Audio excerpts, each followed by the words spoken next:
The sky over Okinawa is a bruised, sullen gray. A sliver of pre-dawn light bleeds across the horizon, revealing a landscape torn apart. Splintered tree trunks stand like skeletal fingers pointing at the heavens.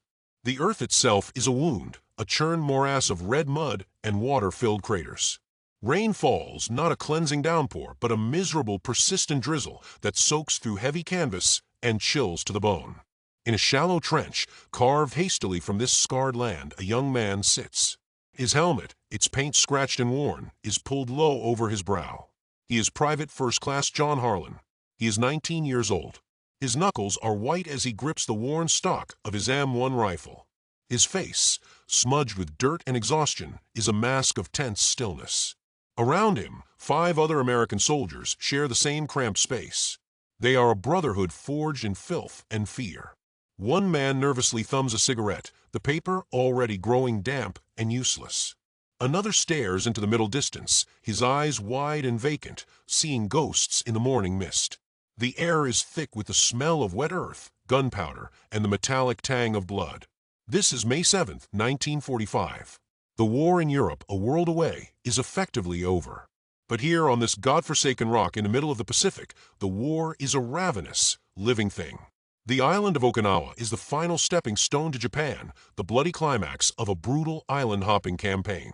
It has been weeks of relentless, savage fighting. Every ridge, every cave, every inch of ground is paid for with lives. The soldiers have learned that victory is not a parade, but the simple act of surviving one more sunrise. They are deep in enemy territory, a forward position exposed and vulnerable. They know the quiet is a lie. The silence before the storm is always the most terrifying part. A bird calls from a shattered tree, its song an alien sound in this man-made hell. John Harlan lifts his head slightly, his gaze sweeping the shadowy ridge line before them. Every rustle of a leaf, every shift in a wind, sends a jolt through his weary body. Then it comes. Not a thunderous roar, but a single, guttural shout in a language they do not understand, slicing through the damp air. It is a signal. The lie of the quiet is broken. The world erupts.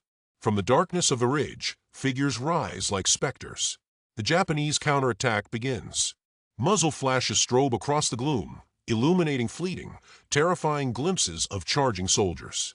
The distinct, crackling report of Arisaka rifles joins the deeper thud of American machine guns. Tracer rounds, green and red, stitch fiery lines through the mist. The air hums and cracks with passing bullets. Harlan and his comrades are instantly in motion, their exhaustion burned away by pure adrenaline. They press themselves against the muddy wall of their position, bringing their rifles to bear. Brass casings spin and eject into the muck as they return fire. The noise is a physical force, a deafening cacophony of explosions and screams that hammers at the senses. A mortar round lands nearby, sending a geyser of mud and shrapnel high into the air. The ground shakes, and for a moment, the world is nothing but smoke and the ringing in their ears. Through the haze, the charging figures get closer. The whites of their eyes are visible now, their faces contorted in expressions of fanatical determination. This is not a battle of tactics, it is a battle of raw, primal will. A young soldier next to Harlan fumbles to reload, his hands shaking, his breath coming in ragged gasps. Harlan lays down a steady, aimed fire, his movements economical, practiced. He is no longer just a 19-year-old boy. He is a soldier in the heart of a storm, a small anchor of calm in an ocean of chaos. The fight becomes a blur of desperate, close-quarters action. Shouts are lost in the din, time dissolves into a series of terrifying, vivid moments. And then a small, dark object arcs through the air. It tumbles end over end, a deadly punctuation mark against the gray sky. It is not a bullet, not a shell. It is a hand grenade. For a split second, all 6 men in the trench see it. Time seems to stretch and warp. The roar of the battle fades to a dull hum. Their eyes follow its trajectory, a slow-motion ballet of death. It lands with a soft, sickening thud in the mud, right in the center of their small circle of life. It lies there, small and black and potent. Its fuse hissing like a serpent. There is no time to run. There is nowhere to go. A collective intake of breath, a shared moment of pure, cold terror. 5 men are frozen, their minds struggling to comprehend the finality of this moment. Their lives are measured in the final 2 or 3 seconds of a burning fuse. But one man does not freeze. In the face of certain death, Private First Class John Harlan makes a choice. There is no hesitation, no glance at his comrades. His eyes are fixed on the grenade. On his face is not fear, but a look of profound, terrible resolve. He moves. It is a single, fluid motion of pure instinct and sacrifice. He lunges forward, not away from the grenade, but toward it. His body covers the small metal object, pressing it deep into the soft earth. He pulls his helmet down, a final, futile gesture, and wraps his arms around his head. The 5 other soldiers, thrown back by the sheer force of his action, can only stare in stunned disbelief. The explosion is not a loud crack, but a muffled, percussive whump. It is the sound of a life being exchanged for 5 others. Harlan's body absorbs the entirety of the blast, the full, furious power of the shrapnel. The shock wave slams his comrades against the trench wall, their ears ringing, their eyes wide with the horror and the miracle of what they have just witnessed. The smoke clears slowly, mingling with the morning mist. The hiss of the grenade is replaced by a profound, ringing silence in their small position. The larger battle still rages on the periphery, but here, in this muddy hole, time has stopped. The 5 surviving men slowly pick themselves up. They are spattered with mud, their bodies trembling from a concussion. They are alive.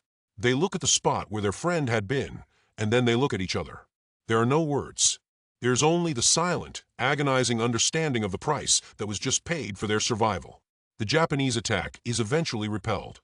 The sun rises higher, burning through the mist, its light falling on a scene of devastation. The battle for Okinawa will continue its bloody march for weeks, another chapter in the brutal history of the World War II Pacific Theater. But for 5 men, the war will forever be defined by this single moment on May 7th. They will carry the memory of John Harlan's face, of his final, silent act, for the rest of their days. Private First Class John Harlan was killed in action at the age of 19. He never saw the end of the war, never returned home to the life that should have been waiting for him. But his story did not end in that muddy trench. For his extraordinary bravery, for his conscious decision to sacrifice his own life to save his comrades, he was awarded his nation's highest recognition for valor, a posthumous honor that cemented his legacy. He is more than a name on a memorial, more than a statistic in a global conflict. He is a symbol of the ultimate sacrifice, a quiet 19-year-old boy who, in one final, deafening moment, embodied the very definition of a hero. His act of courage echoes from that distant island, a testament to the profound bonds of brotherhood forged in the crucible of war. Tell me your favorite war story I should talk about next. Don't forget to subscribe and like the video.